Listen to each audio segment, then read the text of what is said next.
We're discussing food banks for a healthier generation and how these food banks are looking to have a lasting impact with special guest, Dr. Leonard Hansen, CEO of the Emergency Food Bank of Stockton and San Joaquin in California. Leonard, I'm so happy that you're here to talk about your work, the work of your people, the work of the community. And I'm going to set you up. I'm just going to get right into it. Mark, sorry. Yeah. Could you redo the intro, please? Okay. Yeah, thank you. Sorry about that, Oscar. I don't know what I did. What did I do wrong? Just stumbled a little bit during Leonard's introduction and the name of the organization. So just to have it clear, let's just do a retake on that. Okay. Welcome to the Nonprofit Report, your update on nonprofit organizations, issues, and leaders. I'm your host, Mark Oppenheim, and today we're discussing food banks for a healthier generation and how these food banks are looking to have a lasting impact with special guest Leonard Hansen, CEO of the Emergency Food Bank of Stockton and San Joaquin in California. Leonard, thank you so much for joining us. I'm so happy that you're here and we can get right into it. Let's do that. Thank you very much for the invitation to come here and represent our food bank and the clients who go there. Well, the thing that I think is so interesting in talking with you is the San Joaquin Valley and the Stockton region is just such a center of agricultural production, of food production in the nation. And you produce almost 13% of California's agricultural produce. And yet, the Emergency Food Bank is so important in your community, and people who actually create the harvest that we all benefit from are actually coming into your food bank and taking advantage of your services. Could you give us an orientation on your constituents, including your clients, who you serve, and your operations, your partners, and so on, so we get an understanding of how this food bank operates and is a model for food banks throughout the country? The Emergency Food Bank of Stockton and San Joaquin is a 55-year-old operation, and the name emergency tells you why we're here. The mission statement, which is a little longer than this, but the key part that is to help those who find themselves in an emergency situation. We're seeing that today. In 2023, for the first 3 months of this year, we are serving in the main pantry for this food bank about 400 cars a day. In the pandemic, we served 270 cars a day, which was an enormous increase then, about 42% more. So people are finding themselves in an emergency situation. That means that they aren't necessarily without a job. Many of them are working. Some of them are working 2 jobs. But about 39% of them, according to our surveys, are making choices between whether I can pay the rent or I can buy several bags of groceries. Sometimes it's between the utility bill or the gas bill. Inflation has become an enormous problem for many, many people here in San Joaquin County. So if they're working, they still have a reason that they need to come here and a reason for us to be here and doing what we do. So the distribution of what we do continues to grow. We served 299,765 families in San Joaquin County last year. That compares to 235,000 the year before, 177,000 in the pandemic, and only 124,000 in the year before the pandemic. Part of that is because the demand has grown. Part of that is because our programs have grown. But there is very definitely an effect of inflation on every one of our clients. And so we not only work with the homeless, we not only work with people who don't have a job, but people who are trying to make the dollar stretch. What's going on in this country? I work all across the nation. All of our people work all across the nation. And we hear this story manifested again and again and again. And it's not a blue state or a red state division. It's everywhere. It's not a rural versus urban division. It is everywhere. And it seems to be getting worse. Now, we have an economic system that we're proud of, this sort of free market capitalism. We're proud of the fact that it adjusts automatically. to inputs, but it seems that the lag in adjusting is getting bigger and bigger and bigger. And when there are these events like an inflationary impact or COVID, we seem to be having a lot of trouble adjusting, and people are falling off of this route of self-sufficiency into these kinds of emergency situations. What is your take from your community? The group that we serve is a mix of people who obviously we can help them, and they know where we are, and we can reach out and give them a box. We have opportunities to do more with that, food as medicine programs, quality produce programs, that kind of thing. And we can come back to that. But right now, there is in some ways a disconnect between how our system is working right now and how we would like it to work. Adam Smith's unseen hand is not moving much for most of the people who are in South Stockton.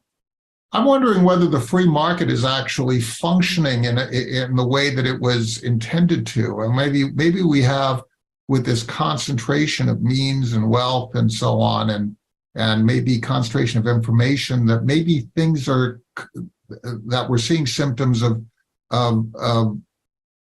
us needing to adjust how we actually function in an economic sense. And this is kind of a canary in the coal mine. It's telling us something, and we just need to really listen and try to figure out what it is actually telling us. There is the reality that a system that is functioning has multiple parts that come together. And the pandemic threw many of those asunder.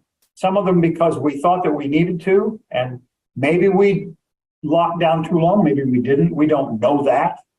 But when you start making changes to react to a certain part of the program, you're going to have effects that you didn't necessarily expect to happen. Mm-hmm. And I think some of that is still at play. And we do have a situation where our country has a larger gulf right now than we used to. The ability to grow into the middle class, to have the aspiration to do that and the ability to climb the ladder, is a critical part of a democracy. And we need to, as a group, every one of us in whatever way we can, help that happen. Because I think the middle class is smaller than it used to be. And it's harder to get there. So more people are needing help. One of the things that strikes me as to how you do this is you also convey knowledge along with food. You told me a story just a little while ago. If you could repeat that story, and let's on the backside of that talk about how you adjusted programs. But could you repeat this story about the kale story? At the beginning of the pandemic, in March and April, there were many, many, many tons of produce in every community that were designated and already purchased to be put into the schools that weren't operating. So the USDA stepped in and they picked up those contracts and all of the product, and they turned them into boxes of produce, 12 to 14 pounds, about the size of a big apple box that you might see in a supermarket. And they delivered those to food banks. And at that particular time, the way it worked out, Los Angeles Regional and the Stockton Food Bank were the first two, one in Northern California, one in Southern California, to receive a shipment of boxes. So there were a great many politicians who were here to greet that whole process, because it was a wonderful thing.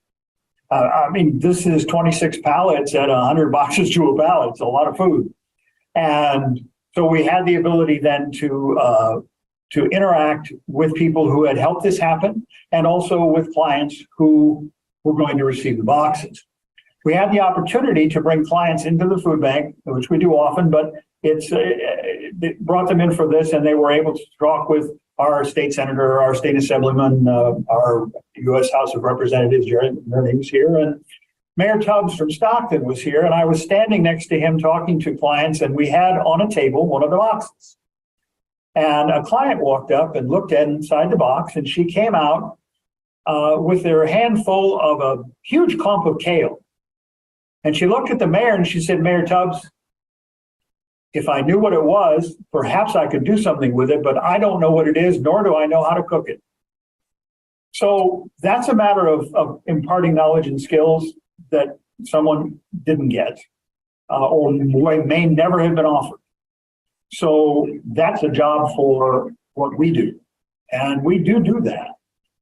We have a program called Mobile Farmers Market. It was founded just short of 15 years ago by a supervisor of the county of San Joaquin, the fellow who sat in my chair 15 years ago, Tim Vile, and the executive director of Catholic Charities. And they put together a mobile farmers market. And it was to go to food deserts with fresh produce. So we're still doing that. We've grown that program up until right now, we're at 70 sites throughout the county. So those are community centers, senior centers, schools, churches.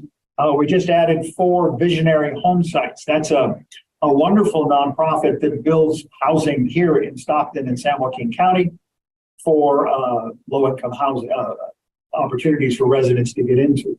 And those things are all an opportunity for us to show up, bring about 25 to 100 bags of fresh produce, 25 pounds a piece usually. And then we will not only have nutrition educators with degrees who will tell them, this is what it is, this is why it's a wise choice, this is how you use it. We actually do a live cooking demonstration. So it's about a 45-minute presentation. And that has a big effect in terms of imparting knowledge and providing produce that would normally not be available to that clientele in that area. So you're providing a whole range of different support. You're supporting partners who are connected to end users and leveraging that relationship to get your product out. You're providing information and education.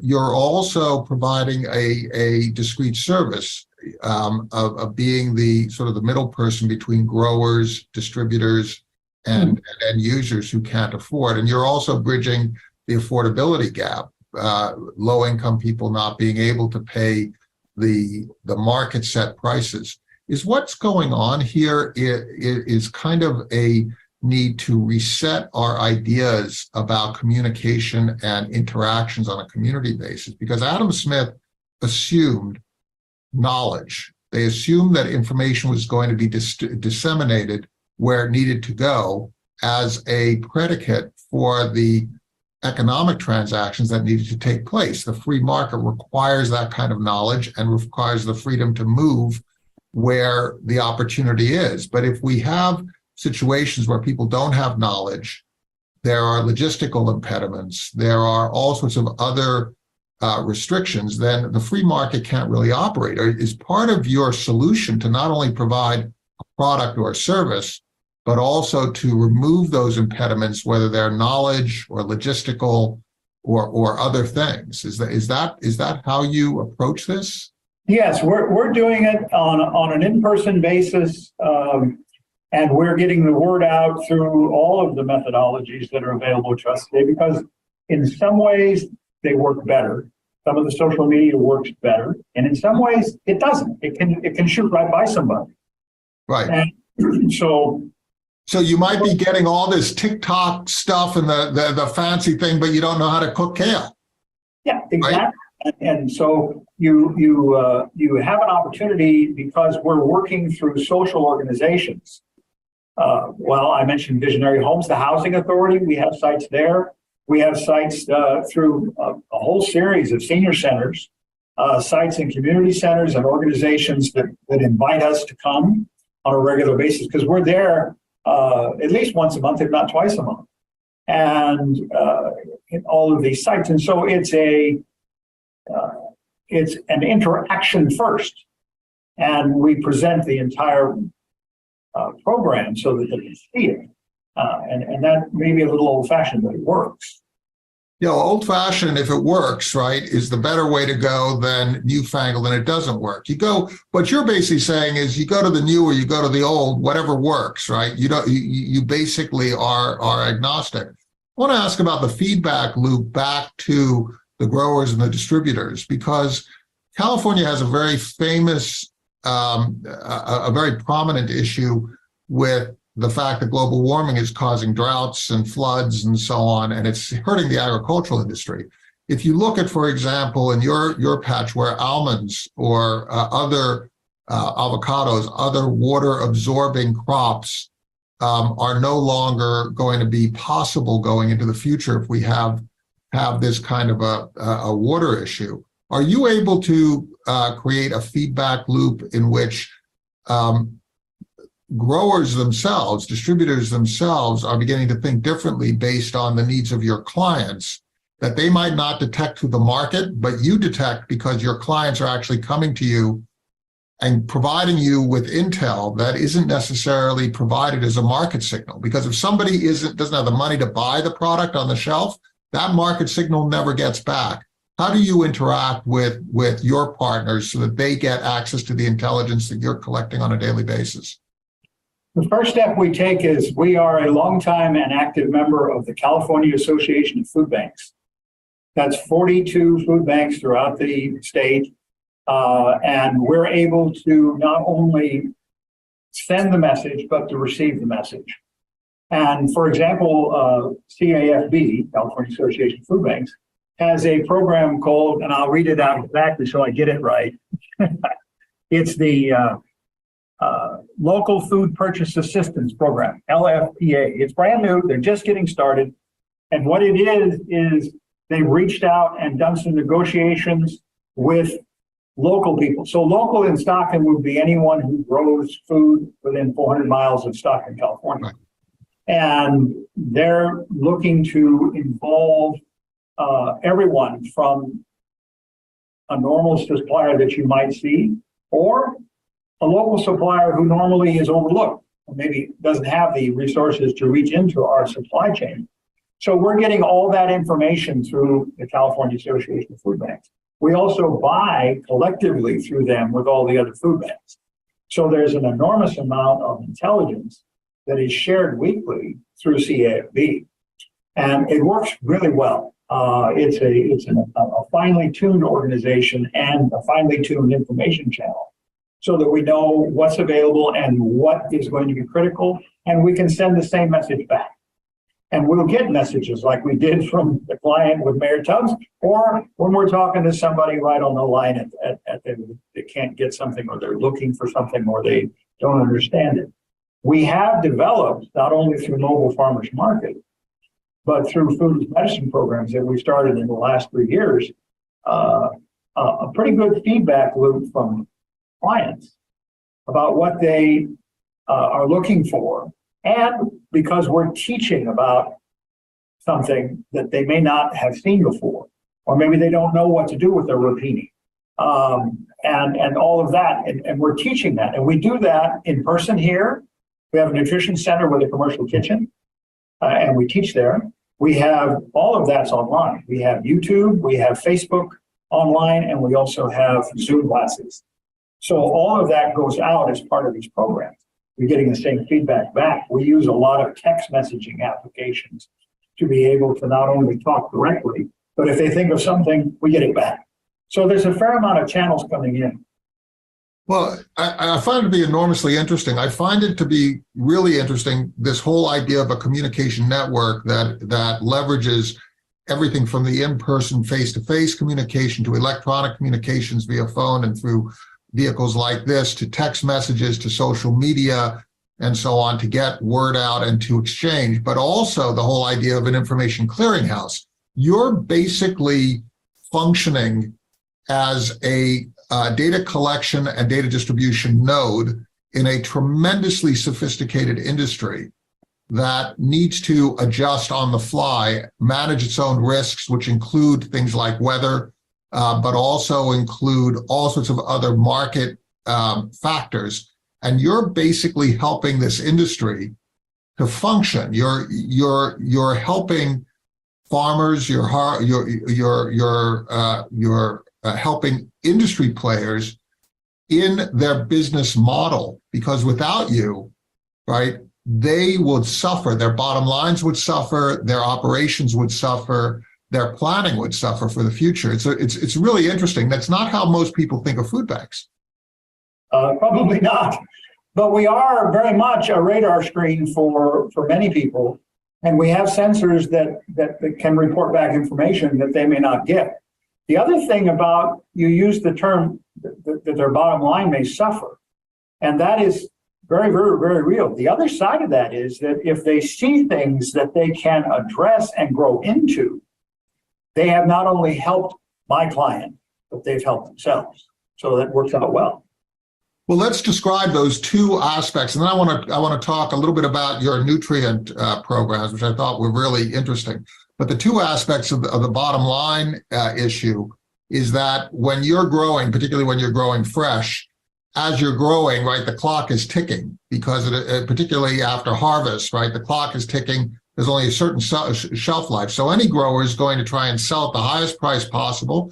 The freshest produce sells at the highest price possible, but anything that is left, the price goes down, down, down until you just really need to get it out into market, get it consumed before it rots, because rotting also comes with a cost. You have to dispose of the rotted material, right? It's not free. It's not like, oh, well, we can't sell it anymore. No, you have to then get rid of it, right? Which also comes at a cost. So there's that piece as well, right?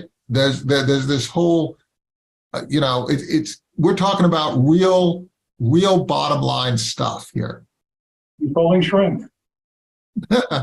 So let's talk a little bit about the nutritional programs. I'd like to move beyond the traditional idea of food banks into what you were telling us about how you basically combined this whole idea of quality nutrition, right? The whole idea of helping people to understand and seize control over their own health through these interactions with food providers like yourself.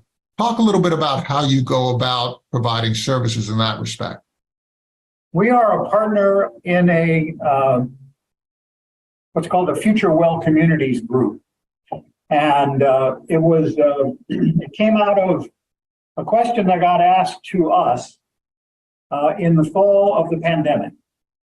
Abbott Fund, which is a foundation, came and said, how many people who you are serving either have diabetes or have a family member with diabetes? And we would like to help you survey that. And they did. And we did that survey for 90 days, and we got the results and published them back to them. 43% of the people. 43%? 43% of the people have diabetes. Have diabetes or a family member that had it. Wow.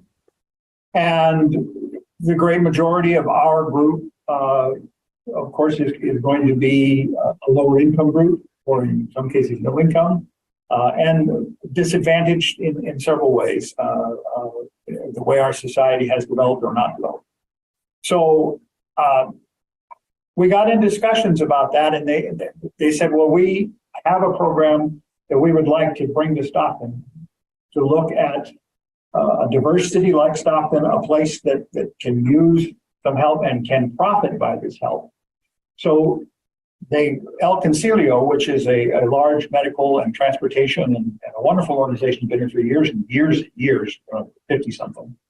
And they were already working with him. So they put El Concilio, the University of the Pacific, an outfit called Public Health Institute, and the Community Health Medical Centers, which is a large nonprofit that service our clients in many ways, the United Way, and us, and we put together this program that community medical centers will refer a diabetic patient to us through the Unitas network, which is a connected network that allows us to respond very quickly, and it's all electronic. It's wizardry. It's lovely. And so we're able then to create a tailored meal box of items, the nutrition education that goes in the box to explain what everything is and how it's used. Then we put a Zoom class together. Remember, this is during the last parts of the pandemic. We started doing Zoom classes with all the people who were part of this diagnosed group. And we were able to actually reduce A1Cs. And in the pilot study, we knocked it down about 0.5 point just with food alone. And we're pretty excited about that. And so that has now grown and become larger and become more of a fixture where we're doing that kind of work with the Apsara group, which is our Asian Pacific community now. We just started that here in the last week. So that serves 1,000 or so clients a year, or actually it'll be 2,000, 1,000 every 6 months. So 2,000 clients. I love how you are creating these connections, that you're looking at things like the fact that so many people have diabetes and so many families have diabetes. You look at the connection to information and to nutrition and to what you eat, because so many people eat to be nourished, and then they need to shoot up with insulin, which comes at a cost, in order to settle their insulin spikes, right? To process the food that they've just consumed that they probably shouldn't have consumed. If they had consumed something else, they might not need as much insulin, right? So you're creating this connection between health costs, insurance companies, lifestyle, education, nutrition, cooking, right? And then ethnic communities who have certain traditions, who could share their traditions with others, that might allow those people to eat better and create some joy, right? Through those kinds of exchanges. It's a very sophisticated approach. As we exit our interview, talk about how you produced a team that's able to do all this. You are a PhD in rhetoric and communications, so we've got a leader who really understands the importance of clearly communicating and dealing with questions and so on.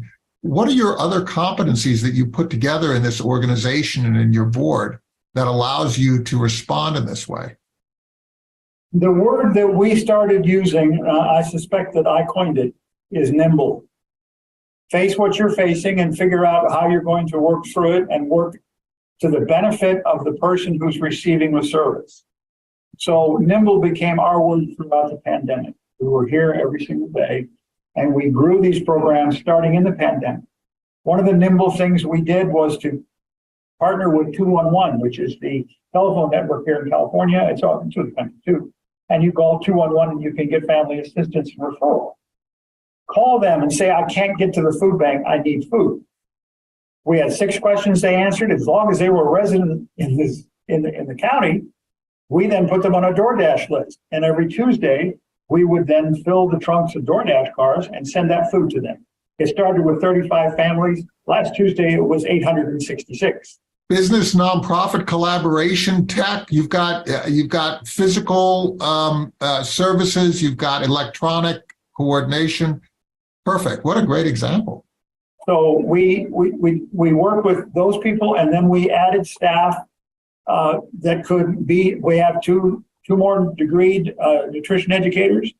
We have 2 community health workers, which have gone through public health training to be community outreach people.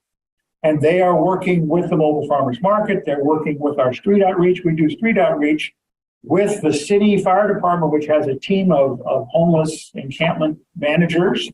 And they go out. We go with the Salvation Army, the Stockton shelter, St. Mary's dining room. All of us go out and we take the food and the ability to reach government agencies, and a medical team, CMC, comes, and that's outreach into the encampments. Again, those same people who joined us, who were nutrition educators and community health workers. That is not something that you necessarily used to have at a food bank, but it talks to our clients and it leaves them with a benefit and a skill that they didn't have. And what I leave with someone that they can keep is worth every bit as much as the food bank. It's just so wonderful. Thank you so much, Leonard, for sharing your experience with us. Please thank your staff. Please thank your board. Please thank your volunteers. Thank your partners and thank your clients who are part of this sort of self-empowered system of change. Dr. Leonard Hansen, CEO of the Emergency Food Bank Stockton, San Joaquin in California. Thank you so much for your insights. It's just been a real pleasure to learn from you. Thank you for the opportunity to be here, and we appreciate it very much.